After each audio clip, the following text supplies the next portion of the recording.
guys, welcome back to my channel. This is Manya and I hope you all are doing good. I know बहुत ज़्यादा दिन बाद video डाल रही हूँ, बिल्कुल कंसिस्टेंसी मेंटेन ही नहीं हो रही क्योंकि कॉलेज की वजह से, जॉब ढूंढने की वजह से मैं वीडियो बना ही नहीं पाती एंड मन भी नहीं करता क्योंकि पता नहीं क्यों मेरे को मन नहीं करता आजकल कुछ करने का, इसीलिए बट अब मैंने सोचा डालना तो पड़ेगा वीडियो। सो आज का वीडियो है स्पेशली गाइस रेज्यूमे के ऊपर दैट कि मुझे मालूम है हम लोग हर रोज़ जिनका जॉब नहीं है वो कितनी सारी एप्लीकेशंस डेली बेसिस पे करते हैं, बट रिजेक्शंस सब फेस करते हैं, सबको मालूम है।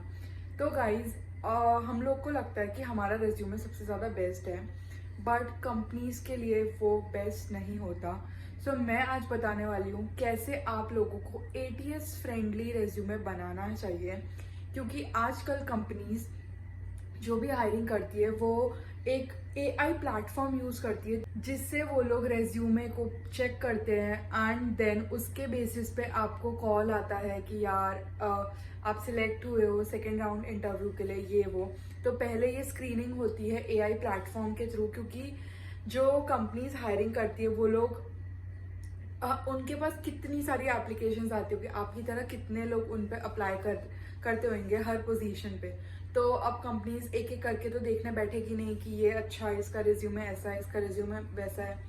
तो वो लोग यूज़ करते हैं ATS फ्रेंडली टूल जो कि है AI टूल। बेसिकली ये ऐसा काम करता है कि लाइक जो भी जॉब होता है, फॉर एग्जांपल सेल्स एसोसिएट का जॉब है, तो अगर आप में लाइक उनके जॉब डिस्क्रिप्शन पे कुछ कीवर्ड्स रहते हैं एंड वो कीवर्ड्स वो ढूंढते हैं आपके रेज्यूमे में एंड कुछ क्वालिफिकेशंस भी वो ढूंढते हैं, वो AI में ऑलरेडी सेट होता है, ऑटोमेटिक सेट होता है। तो अगर वो मैच हो जाता है तो आपको कॉल आते हैं एंड ये AI के थ्रू होता है, तो ये ह्यूमंस तक पहुंचता ही नहीं है। ह्यूमंस के पास तब पहुंचता है जब AI उसको सिलेक्ट करता है तब। तो ATS फ्रेंडली रिज्यूमे कैसे बनाना चाहिए वो आज मैं इस वीडियो में बताऊंगी, ताकि आपको लाइक और अच्छे रिस्पॉन्स आने लगे, रिजेक्शन के चांस कम हो जाए, एटलीस्ट इसकी वजह से आपको कोई रिजेक्शन ना आए कभी भी जॉब से। सो वीडियो में आगे चलते हैं एंड बात करते हैं कैसे ऐसा रिज्यूमे बनाना चाहिए। Stay tuned and watch this video till the end because this is gonna be informative and hit a like button, comment करो और चलते हैं आगे। फर्स्ट पॉइंट की बात करते हैं कि कैसे आपको ATS फ्रेंडली रिज्यूमे बिल्ड करना चाहिए। तो फर्स्ट पॉइंट आता है always use Google dock.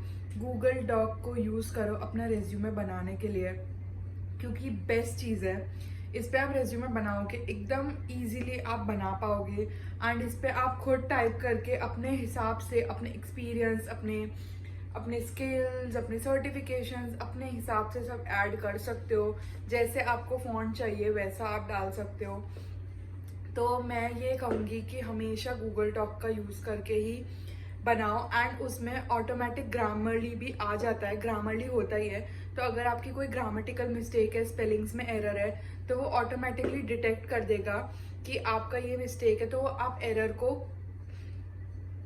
Error को ठीक भी कर सकते हो। तो ऑलवेज यूज गूगल डॉक, ये फर्स्ट टिप है। सेकेंड टिप है guys, stop using visually appealing tools like Canva, क्योंकि कैनवा से जो भी रेज्यूमे बने होते हैं वो ATS फ्रेंडली डिवाइसेस कभी कभी वो लोग एक्सेप्ट नहीं करते because of the visual background.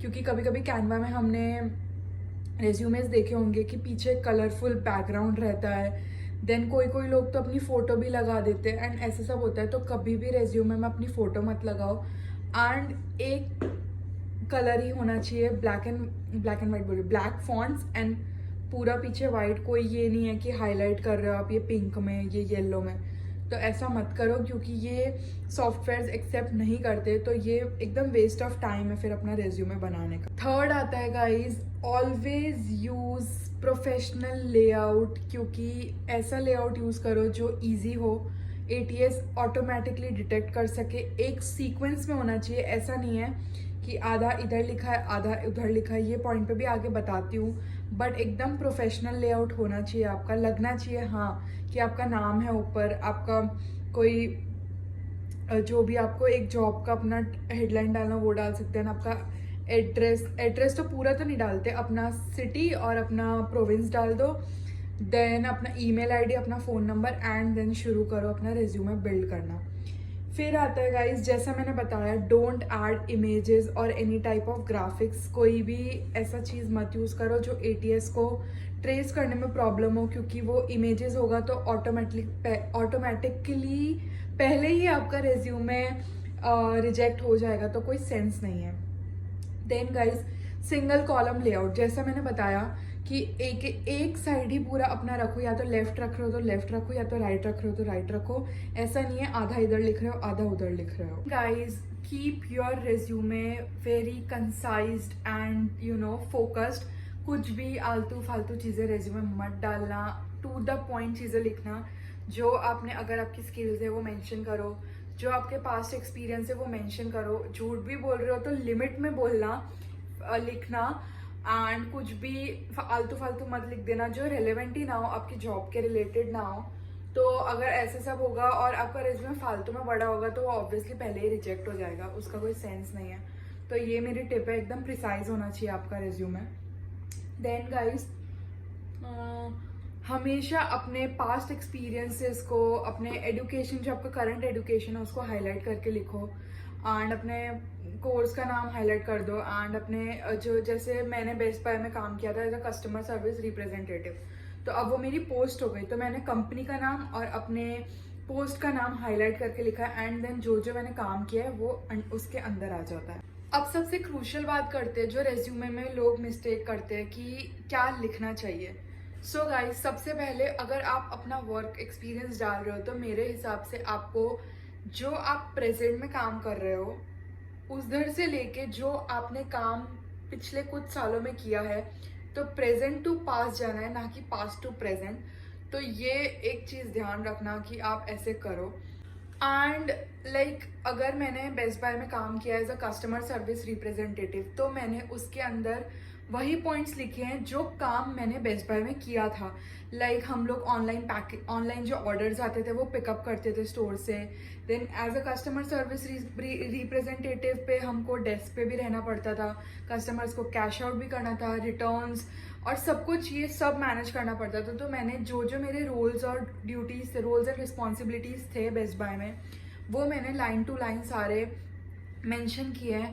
And अच्छे कीवर्ड्स यूज़ करने हैं जो जॉब डिस्क्रिप्शन के रिलेवेंट हो। तो मतलब टू द पॉइंट होना चाहिए, एंड वो एटीएस को पता भी चल जाए, अच्छा ये कीवर्ड था, ये कीवर्ड है, ये कीवर्ड है, तो उसने ऐसे उठा लिया। तो ये होना चाहिए, ऐसा नहीं कि आप पूरा पैराग्राफ में लिख रहे हो। एंड कभी भी अगर आप रोल्स एंड रिस्पॉन्सिबिलिटी बता रहे हो तो कभी भी पैराग्राफ में मत लिखना, पॉइंटर्स होने चाहिए ताकि इजीली वो स्कैन कर सके, क्योंकि अगर पैराग्राफ में होगा तो भूल ही जाओ। देन गाइज, अगर आपने कोई सर्टिफिकेशन किए, एक्स्ट्रा सर्टिफिकेशन किए हैं, तो आप वो भी ऐड कर सकते हो, क्योंकि वो आपको एक लेवल अप करता है, आपको दूसरों से डिफ्रेंशिएट करता है कि हाँ, इस बंदे ने सर्टिफिकेशन किए तो इसको प्रेफरेंस पहले मिलना चाहिए। तो ये बहुत मेन पार्ट है। और एडुकेशन भी आपको प्रेजेंट टू पास जाना है। एंड मेरे हिसाब से तो एडुकेशन में सिर्फ आपको, जो आप अगर कनाडा में हो या कहीं पे भी हो, तो वहाँ का ही डालना चाहिए, पास्ट का तो इतना कुछ मैटर नहीं करता। अगर आप नए नए आ रहे हो तो ऑब्वियसली आप अपने होम कंट्री का डाल के आओगे, बट अगर आप कनाडा में हो एंड आप यहाँ पढ़ाई करो तो सिर्फ प्रेजेंट डालो, प्रिसाइज रहो, ताकि रेज्यूमे भी बहुत लंबा ना हो जाए, एंड टू द पॉइंट लिख के ख़त्म करना है। देन गाइस, स्किल्स में भी मैंने आपको पहले भी जब रेज्यूमे के वीडियोस मैंने पोस्ट किए थे तो मैंने बोला था, कभी भी जॉब पे अगर ऑनलाइन अप्लाई कर रहे हो, ऑफलाइन की बात नहीं कर रही, ऑनलाइन अप्लाई कर रहे हो, तो कभी भी जॉब डिस्क्रिप्शन देखना है एंड थोड़े वहाँ से कीवर्ड्स देखने हैं, एंड ये चेक करना है कि आपके जो स्किल्स आपने लिखे हैं उसमें वो कीवर्ड्स है या नहीं। तो अगर वो कीवर्ड्स थोड़े बहुत भी है तो you are good to go, अगर नहीं है तो 2-3 वहाँ से सेंटेंसेस उठा के अपने रेज्यूमे पर डाल देने, ताकि एटीएस उसको डिटेक्ट कर सके एंड इजीली आपका ये एआई टूल से आपका रेज्यूमे पास हो जाए एंड रिजेक्शन के चांसेस कम हो जाए। तो ये बहुत ज़्यादा प्रो टिप थी, क्योंकि मैं खुद ये करती हूँ। तो और करना पड़ता है, क्योंकि हर बंदे के पास सारी स्किल्स नहीं हो सकती ना, तो वो करना ही पड़ता है। आप 2-3 कॉपी कर लो और बाकी जो आपकी है वो डाल दो। And last and the most important thing guys, कि अपना रिज्यूमे कभी भी खुद बना के खुद ही सेटिस्फाई मत हो जाओ। किसी थर्ड पर्सन से अपना रिज्यूमे को रिव्यू करवाओ, या आपका कोई मेंटोर हो या आपके कोई फ्रेंड्स हो जो बहुत साल से कनाडा में रह रहे हो, कहीं पे भी रह रहे हो, तो उनको पूछो कि इसमें और क्या इम्प्रूवमेंट हो सकती है, क्या कट डाउन करना चाहिए, क्या क्या चीज़ें और टू द पॉइंट में लिख सकता हूँ या लिख सकती हूँ। तो हमेशा अपना रेज्यूमे रिव्यू करवाओ, क्योंकि हम तो यही सोचेंगे यार हमारा रेज्यूमे बेस्ट ही होगा, बट ऐसा नहीं होता।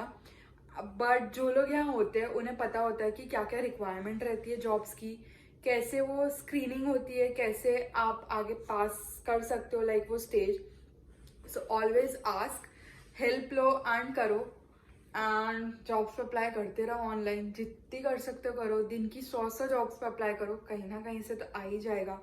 मैं भी ढूंढ रही हूँ जॉब, मुझे पता है अभी बहुत सारे लोग स्ट्रगल कर रहे हैं, एंड अभी ये स्ट्रगल पता नहीं और कब तक चलने वाला है, आई डोंट नो। बट हमारे हाथ में सिर्फ अप्लाई करना है, और तो हम कुछ कर नहीं सकते। And all the best guys, मुझे भी, मैं खुद को भी ऑल द बेस्ट कहती हूँ कि जल्दी से जल्दी जॉब मिल जाए, ताकि एक कैश फ्लो वो मेंटेन रहे। क्योंकि जब कैश फ्लो नहीं आता ना, भले ही 10 घंटे मिल रहे हैं हफ्ते के, बट एक कैश फ्लो चलता रहता है ना तो बहुत अच्छा लगता है। बट जब कैश फ्लो रुक जाता है एंड जीआईसी जब यूज होने लगती है तो टेंशन होता है यार, अब क्या अब क्या। तो आई होप सबको जॉब मिल जाए Feb and March first week तक। तो गाइज बस यही था वीडियो में। आई होप आपको वीडियो इन्फॉर्मेटिव लगी हो, अगर लगी हो तो लाइक कर दो, कमेंट कर दो अगर कोई भी डाउट है, एंड सब्सक्राइब करो मेरे चैनल को। और अगर इंस्टाग्राम पे फॉलो नहीं करते तो वहाँ पे भी जाके फॉलो करो। अब मिलती हूँ आपको अगले वीडियो में। Bye for now.